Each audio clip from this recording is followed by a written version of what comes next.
So you're into photography or you're into another form of art, but you want to make something great and exceptional. You want to make something that resonates with others. Today I'm going to show you my approach to fine art photography in 3 steps, all under 5 minutes. But before we do that, we need to have a solid understanding on the difference between art and fine art.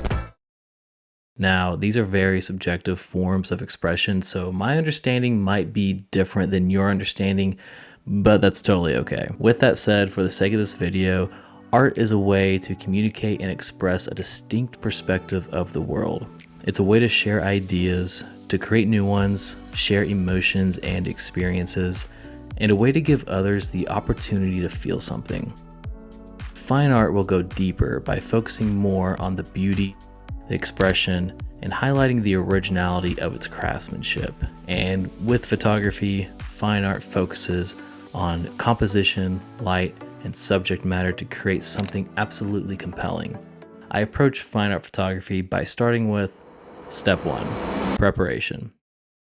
In my preparation, I determine the scene, what kind of equipment I'm going to be running that day, and what my focal point will be. During my scene setup for this photo shoot, I decided to go to this park because it was a very unique location to me. It had a good mixture of architecture and nature. The trees there were very interesting to look at. They had very unique curves and shapes to them, and the stonework there was really striking. I then focused on the equipment or the tools that I was going to have with me that day for the photo shoot. I ran my Sony a7 III with a 24-70 lens for its versatility. I also brought my 50mm prime lens with me, but I ended up not using that at all for a single photo, and I had the sunlight, so I ran pretty minimally that day, and that's okay.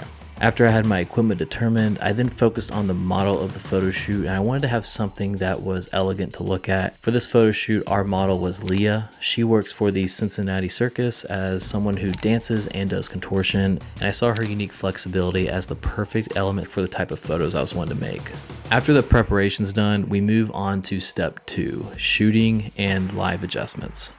The most important advice I can think to give to anyone who's taking photos of other people is to give direction. You need to be the one who's telling your model how to pose and how they need to be in space, because you're the one who's actually getting a glimpse on what these photos are going to look like in frame. While you're coaching them, while you're giving them direction, you need to be taking as many photos as possible unless you're a hipster with a film camera.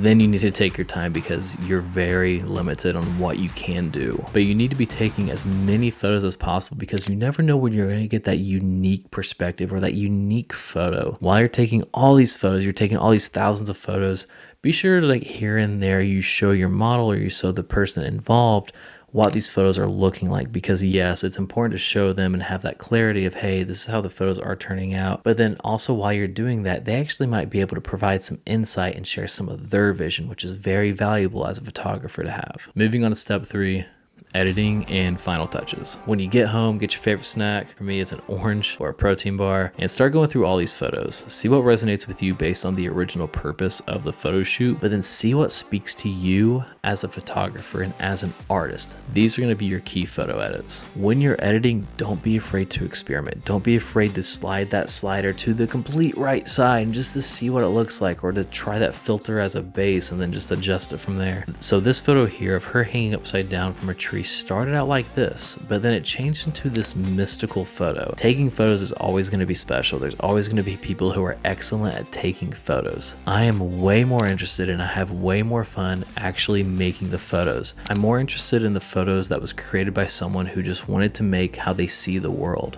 And I think I'm that way mainly because of my background. My first editing software was Photoshop, and before that I was always playing with Legos. I grew up just being creative. Legos was very special because I was able to play out the reality in my mind that I had for these characters. Photoshop was very special because I was able to actually paint and create my reality on screen. And with photography, I'm able to take that a step further by creating these surreal scenes. This is me making my art.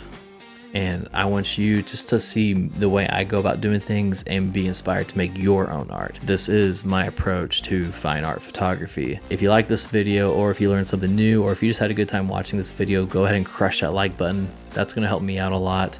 If you want to see more videos like this in the future, be sure to subscribe, and then let me know in the comments down below what kind of videos you would like to see in the future. Thank you so much for watching. I genuinely appreciate your time to watch my videos. I'll catch you next time. Bye.